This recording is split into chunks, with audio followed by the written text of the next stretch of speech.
Olá, boa noite, pessoal. Tudo bem com vocês? Beleza? Estamos aqui, estamos juntos mais uma vez, né? Com o nosso Evangelho. E a função do Evangelho, vocês sabem qual é, né? Dar aquela força, levantar a pessoa, né? E a gente já explicou como é que funciona, mas sempre fala alguma coisinha para aqueles que estão entrando agora e de repente não participaram dos primeiros, né, que nós fizemos, né? Que foi sobre Moisés, Jesus, e hoje é sobre o Espiritismo. Nós estamos ainda no primeiro capítulo do Evangelho, dando continuidade. E se você não assistiu nem o primeiro, nem o segundo, corre lá, assista, dê o seu like. E se não gostou, também dê a sua opinião. A sua opinião é muito importante para a gente. Faça o seu comentário, né? Porque tudo é um aprendizado. E a gente também aprende com vocês. A gente não é dono da verdade, não. O aprendizado é uma coisa constante. E aquele que nos assiste pode falar assim, ó, eu gostei disso, acho que tá bom assim e tal. E vocês também vão nos orientando. Entendeu? É isso. E a gente coloca sempre esse momento de descontração, porque sabemos que do outro lado, nem sempre existem pessoas que estão bem, nem sempre existem pessoas que estão assim, alegres, estão com um pensamento tranquilo. Às vezes nós encontramos pessoas do outro lado que estão mais quietinhas, reservadas, pensativas, talvez por conta de um problema ou outro que tenha surgido durante a semana. Do outro lado você fala, são as pessoas que nos assistem, Exatamente. né? Não é do outro lado não, né? É isso aí. Vamos esclarecer as coisas. E do outro lado também, por que não? Isso, Não é? isso. A gente brinca, mas é para te descontrair um pouquinho. Porque esse é o momento em que a gente pretende colocar um pouquinho mais de conforto no seu coração, umas gotinhas de esperança, mas também te tirar desse momento que você está assim, com o coração acabrunhado, pensativo, achando que o que está na sua frente não tem solução, mas pode acreditar, tem, tudo tem solução. Tá bom? Então vamos, André, que o tempo, Vamos. o tempo não espera por ninguém. Vamos isso lá. aí. Vou abrir a leitura e hoje quem vai fazer a nossa prece inicial vai ser o Hélio. Ela faz a leitura e eu faço a prece inicial hoje. A gente sempre está trocando, né? Isso aí. Bom, o livro que a gente está fazendo a leitura preparatória, eu já falei para vocês, é o Fonte Viva, né? Pelo Espírito de Emmanuel, psicografia de Francisco Cândido Xavier. E a gente vai sempre dando a sequência desse livro. Então, o tema da noite é a grande romagem, o item 3. Pela fé, Abraão, sendo chamado, obedeceu, indo para um lugar que havia de receber por herança, e saiu, sem saber para onde ia. Isso está em Paulo, Hebreus, capítulo 11, versículo 8. Pela fé, o aprendiz do Evangelho é chamado, como Abraão, à sublime herança que lhe é destinada. A conscrição atinge a todos. O grande patriarca hebreu saiu sem saber para onde ia. E nós, por nossa vez, devemos erguer o coração e partir igualmente. Ignoramos as estações de contato na romagem enorme, mas estamos informados de que o nosso objetivo é Cristo Jesus.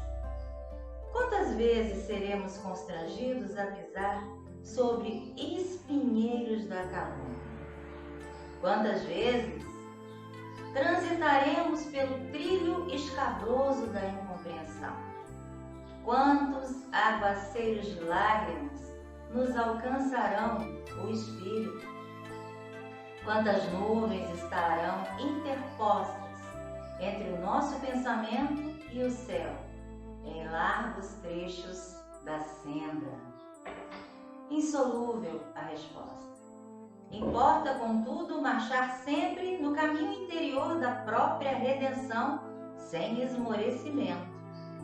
Hoje é o suor intensivo, amanhã é a responsabilidade e depois é o sofrimento e em seguida é a solidão. Ainda assim é indispensável seguir sem desânimo. Quando não seja possível avançar 2 passos por dia, desloquemo-nos para diante pelo menos alguns milímetros. Abre-se a vanguarda em horizontes novos de entendimento e bondade, iluminação espiritual e progresso na virtude. Subamos, sem repouso, pela montanha escapada, vencendo desertos, superando dificuldades, varando nevoeiros, eliminando obstáculos. Abraão obedeceu. Sem saber para onde ia, ele encontrou a realização da sua felicidade. Obedeçamos, por nossa vez, conscientes de nossa destinação e convictos de que o Senhor nos espera, além da nossa cruz, nos cimos resplandecentes da eterna ressurreição. Obrigado, meu Deus, por esse momento de reflexão, de otimismo, de esperança. Pedimos ao nosso Mestre Jesus que as suas luzes cheguem até nós neste momento, lembrando também dos benfeitores espirituais aqui presentes e todos aqueles irmãozinhos também necessitados de uma palavra de amor, de carinho, lembrando sempre que esse Evangelho ele cria toda uma atmosfera de paz, de iluminação, não só aqui no nosso lar, mas também dos lares, a vizinhança que a rua por onde transitam tantas pessoas com suas situações de vida, seus problemas, e essa atmosfera benéfica que modifica, que influi de uma forma para que aqueles que estão com seus pensamentos muitas vezes nebulosos, pensamentos sofridos, eles possam sentir essa aragem de luz penetrando nos seus corações. Que Jesus os abençoe hoje e sempre. Graças a Deus. Pessoal, não esqueçam a água. E também, se no meio do Evangelho der sede, não tem problema nenhum beber água, tá? Ela está ali para ser fluidificada, mas nada impede que vocês bebam, porque falar da sede.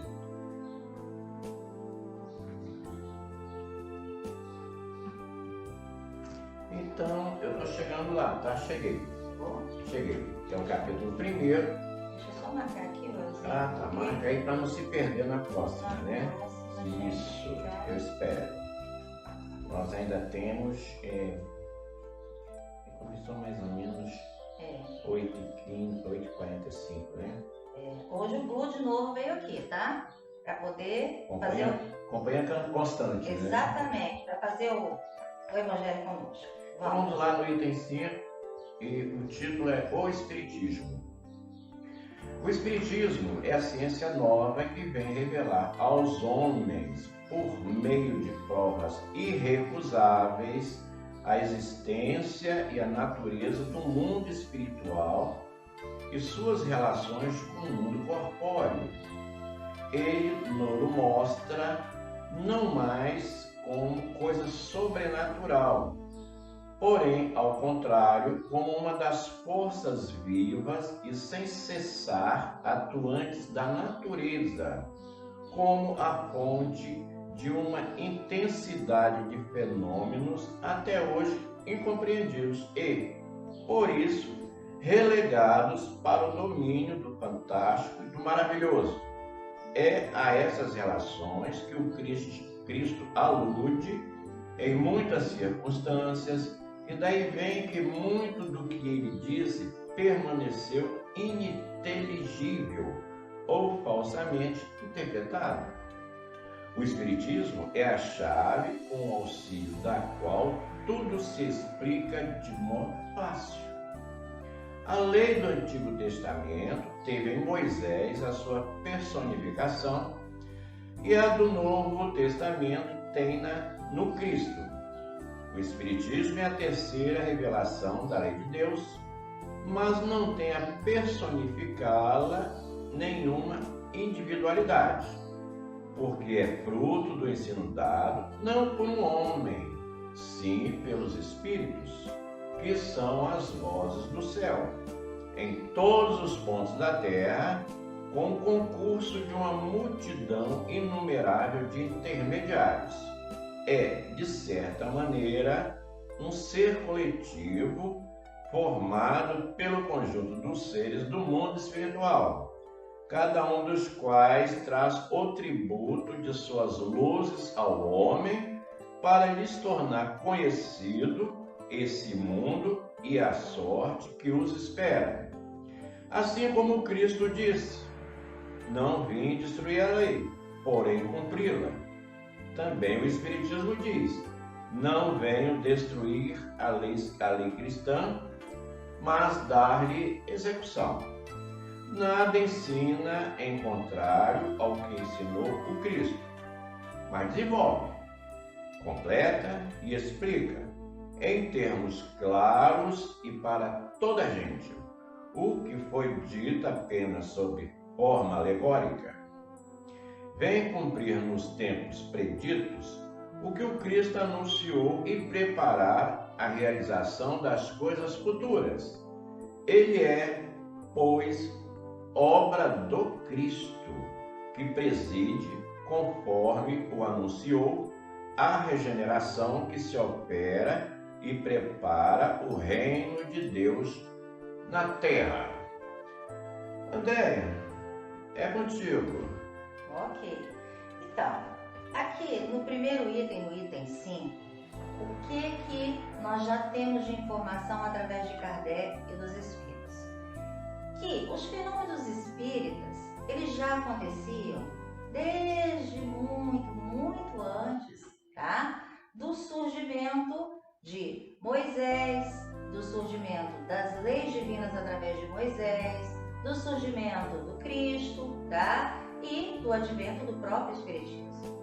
Então, eram fenômenos que já ocorriam em várias partes do mundo, mas que até então eram conhecidos como fenômenos sobrenaturais, mágicos, miraculosos. Mas, com o advento do Espiritismo, nós tivemos a oportunidade de perceber e conhecer que esses fenômenos não tinham absolutamente nada de miraculosos, mágicos ou sobrenaturais. Eram fenômenos perfeitamente naturais, produzidos entre dois espíritos, um encarnado e outro desencarnado, tá? Mas que até então nós desconhecíamos a natureza da produção desses fenômenos. Hoje, o Espiritismo já nos trouxe a informação que esses fenômenos ocorrem devido à união de fluidos de dois espíritos, aquele que está encarnado, nós, enquanto homens, né, passando o nosso processo de aprendizado na Terra, e os outros irmãos espíritos que estão no plano espiritual, que nós não vemos, mas estão presentes o tempo inteiro, próximos a todos nós. Então, no nosso primeiro item, a gente tem essa orientação através de Kardec e dos Espíritos. Quer falar alguma coisa em relação a isso? Não, o que eu posso falar, Andréia, é que realmente eram fenômenos que não eram compreendidos. E a gente observa que o Espiritismo, a gente sempre diz que o Espiritismo, como é dito aqui, né? O Espiritismo é a chave, não é isso? Porque Jesus, ele é a porta. O Espiritismo, ele veio abrir essa série de fenômenos para que nós tivéssemos um entendimento, e não só um entendimento, mas também uma tranquilidade em relação ao que nos espera, que é a vida futura. Porque a gente observa, não havia um entendimento, por exemplo, da mediunidade, não havia. Outras questões, por exemplo, como da encarnação, da reencarnação, não havia esse entendimento. Mas nós vemos que a Bíblia, em todo o seu contexto, tanto no Velho Testamento como no Novo Testamento, tem diversas situações em que esses fenômenos, essas situações, elas estão ali, mas ainda não havia essa interpretação. Essa interpretação é onde eu falo que nos trouxe essa tranquilidade, né? desse contato, que nós estamos aqui no planeta, no plano terreno, mas nós não perdemos esse contato com aqueles seres que desencarnaram, mas que permanecem no outro plano. A gente falou do outro lado, né? E aqui a gente sempre coloca dessa forma, do outro lado. Então, para a gente ficar atento, que o estudo é que nos dá essa tranquilidade, o estudo do Espiritismo. Por isso que a gente está aqui nesse Evangelho e tem vários, não vai falando, senão eu não paro de falar, você sabe como é que eu sou. Não tem mais coisa para falar. Não, só para completar, né, esse aspecto, é que os fenômenos espíritas aconteciam, eu disse a princípio, né, em todas as partes do mundo. Então aconteciam fenômenos espíritas no Egito, na Grécia, né? E em várias... Na China, no Japão, onde tiver gente, né? Exatamente. E quando eles ocorriam, eles eram vistos como algo sobrenatural, como assim, executados apenas por pessoas muito especiais. Essas pessoas em geral eram quem? Os sacerdotes, né? As pitonisas, os xamãs, né? Os xamãs. Nas tribos indígenas. E essas pessoas eram endeusadas, porque elas tinham a habilidade de executar esses fenômenos, coisa que a maioria dos outros não tinham. Só que essas pessoas eram, na verdade, o quê? Médiuns. Os médiuns que estão executando suas tarefas nos dias atuais e que não possuem absolutamente nada de deuses. Né? E aí é o que a gente observa, né? O Espiritismo ele veio disciplinar esse intercâmbio para que o médium ele possa fazer essa atividade com segurança e trabalhar, não é, André? Exatamente. Trabalhar de uma maneira correta. Então o ensino do Espiritismo, com todas as suas obras, tem a finalidade de nos trazer esclarecimento, porque muitas vezes o médium ele pode ser assessorado por, vamos dizer assim, espíritos inferiores, e ele tem que saber com quem ele está lidando, senão ele pode ser uma presa fácil. Então vai dar segurança àquela pessoa que adentra no Espiritismo, que de repente é um médium, vamos dizer assim, ostensivo, né? Que é aquele que realmente há uma manifestação bem forte, né, e tal, ele saber com quem ele está lidando e aí ele auxiliar outras pessoas através da mediunidade. E você tocou num ponto muito interessante. O estudo é importante porque ele nos dá a segurança necessária para nos conhecer. Então, através da minha sensibilidade mediúnica, eu, por meio do estudo, eu tenho a possibilidade de perceber se aquilo que eu estou sentindo, se a forma com que esse pensamento chegou a mim, se a natureza das minhas ideias, tá, pertencem realmente a mim ou pertencem a algum irmão que está agindo através de mim. Então, por meio do estudo, o médium, o trabalhador espírita, de um modo geral, ele tem a possibilidade de se conhecer. Conhece-te a ti mesmo. Exatamente. Não é? E outra coisa que é muito importante deixar claro: médium, todos nós somos, mas mediunidade é algo que poucos têm. Significa dizer o seguinte, que no campo dos médiums ostensivos, existe aí a mediunidade. E daqueles médiums que não são ostensivos, que têm, vez ou outra, né, um insight, uma percepção, tá? Nós não temos ali a mediunidade propriamente dita, né, estabelecida como, em geral, ela é através de um médium ostensivo. Mas voltando aqui ao segundo item, tem algo muito interessante que fala assim, né? Não sei se vocês prestaram atenção, que Moisés, ele é a pessoa, o ponto central daquilo que ele trouxe. Obviamente, sendo orientado pelos espíritos também, não é? Ele é um médium, ele também é médium. Depois vem Jesus, que também é a personificação do cristianismo. Eles são focos. Já o espiritismo não é dessa forma. Porque quantas vezes a pessoa, vou contar aqui uma situação rapidinha, mas que vai espelhar isso que eu estou falando. A pessoa chega para você e fala assim: Andréia, qual é a sua religião? Aí você fala assim: eu sou espírita. Você é espírita kardecista?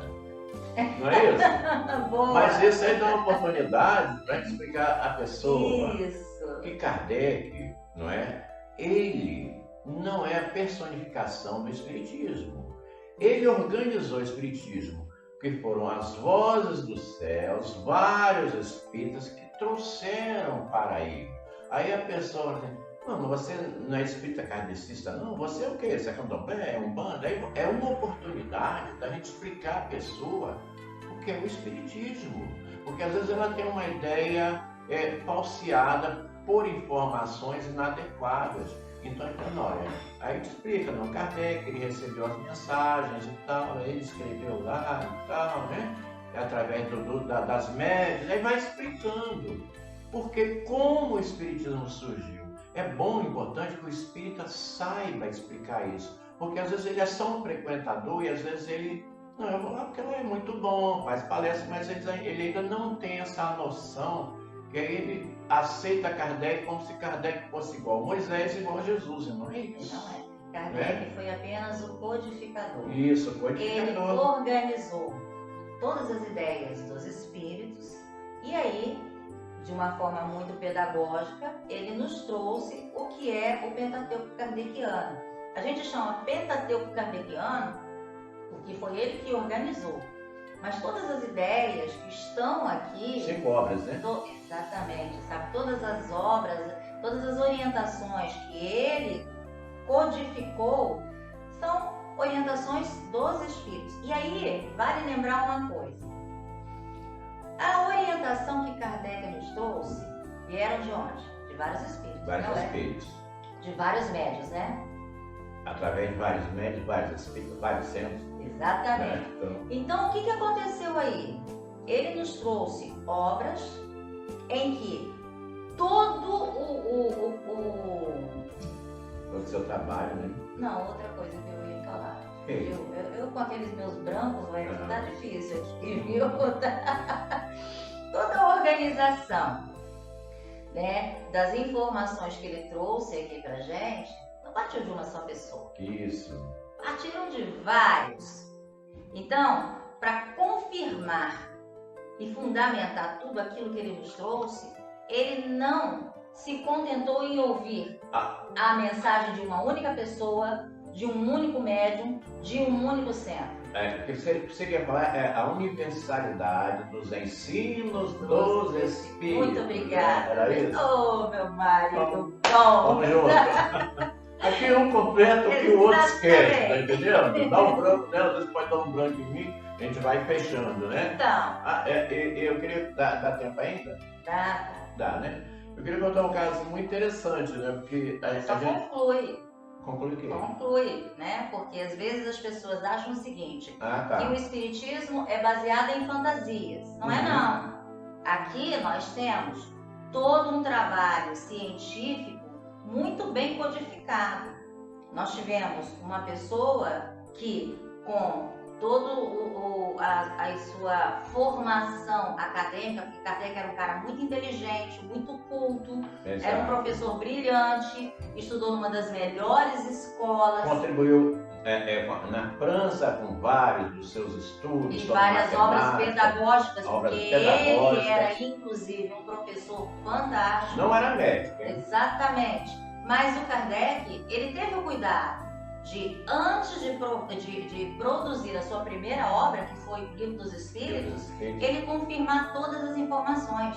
Ele viajou por várias partes do mundo, através de vários centros, ele confirmou as mensagens que chegavam no centro da França, da Holanda, da Inglaterra, da Itália, dos Estados Unidos, enfim. Ele não poupou esforços para nos trazer uma obra séria, bem fundamentada dentro dos requisitos científicos necessários. Portanto, quando a gente tem uma obra desse calibre nas mãos, nós não temos uma obra que foi simplesmente descrita pelo pensamento de uma única pessoa. Foram pelo pensamento, pelas ideias de vários médiuns, vários espíritos, várias partes do mundo, vários centros espíritas e muito bem organizado e codificado por Kardec. Agora, é que consta, inclusive, no Testamento, não lembro qual é a parte, que diz que é o Consolador prometido, né? Isso aí. E, assim, da mesma maneira que Jesus não veio destruir a lei, o Espiritismo, ele se pauta, ele tem como base os ensinamentos do Cristo. Entendeu? Ele não veio modificar, ele simplesmente veio dar a interpretação, aquilo que foi colocado de uma forma alegórica, né? Aquela simbologia veio dar a explicação todinha, e a gente vê vários palestrantes, né? A Haroldo Dutra, né? A Lírio e tantos palestrantes que tem nas áreas, eles explicam isso com muita clareza. Então, quando a gente assiste uma palestra, uma exposição deles, a gente passa a ter esse entendimento cada vez maior, né? Você quer falar mais alguma coisa? Não é o caso que eu lembro, quando eu lembro, eu fico rindo sozinho, né? Uma vez eu fui ali na Crisimila, que é aqui em Jacaraí, onde vem flores, e aí... Tá dando propaganda da floricultura? Não, eu tenho que situar o lugar, né, pra falar, ó, é verdade que eu tô falando, né? Isso aí eu gostei, hein? Então... Vai cobrar o cachê. Vou ganhar um raminho de flores lá. Aí, quando chegou lá, o carro encostou e tal, e no vidro traseiro, assim, né, tava uma frase, né, que é do Livro dos Espíritos, não lembro nem qual era a frase. E estava escrito assim, Kardec, e estava o retrato do Kardec, né? Aí passou um senhor assim de muita idade, olhou assim, leu, aí ele falou, professor Kardec, aí ele vai falar sobre espiritismo. Aí, por que tem, professor Kardec? Mandou matar muita gente. Aí e foi embora. Eu me deu uma vontade de rir tão grande que não deu nem tempo de falar nada. Kardec mandou matar muita gente, olha só. Mas é uma coisa tão gozada que eu falei assim, poxa, ele vai falar sobre Kardec, né? Vou conversar com ele, discutir alguma coisa. Ele saiu com essa e foi embora, né? Eu fiquei assim, né? E aí a gente tem a oportunidade de exercitar a nossa caridade. A nossa paciência, né? Pois quando você exercita a paciência, você está sendo caridoso com quem ainda é ignorante sobre aquilo que não conhece, né? Faltou alguma coisa pra gente falar? Acho que não. Eu acho que não, acho que tudo aqui eu acho que a gente conseguiu dizer toda a rosa do céu, a forma alegórica, tudo isso a gente falou aqui. Eu acho que ficou legal. Podemos acertar, então, finalizar? Eu acho que eu não tenho mais nada para falar. Não. Bom, então nós estamos chegando ao final e nós vamos manter os nossos corações mais serenos, elevar a nossa voz espiritual ao Pai e agradecer. Agradecer pela vida, porque é o nosso bem mais precioso. Agradecer pelas pessoas que fazem parte do nosso convívio, porque elas são uma oportunidade da nossa elevação espiritual, moral e intelectual. Agradecer pela saúde dos nossos corpos, porque com ele temos a oportunidade de trabalhar e executar mais uma das leis divinas. E ainda que não tenhamos corpos perfeitos, com nossas limitações, podemos sim executar muitas outras tarefas, porque Deus só nos concede aquilo que suportamos e que temos condições de seguir adiante. Obrigada, Mestre Jesus, por essa oportunidade divina. Obrigada, Pai querido, por ser mais um dos seus filhos, aquele que recebeu a oportunidade aprender e de crescer com os seus irmãos. Obrigada, queridos benfeitores, que sempre estão conosco, nunca nos abandonam, sempre nos fortalece e nos intui em todas as horas. Obrigada pela vida, que todos nós possamos levar essas reflexões e compartilhar com os nossos companheiros de jornada, que todos nós possamos encontrar no Teu Evangelho, Mestre querido, o conforto dos nossos corações, a esperança que se anda perdida há de ser encontrada e o amor que certamente será compartilhado. Que assim seja, graças a Deus. Graças a Deus. Queridos, tenham todos uma ótima semana.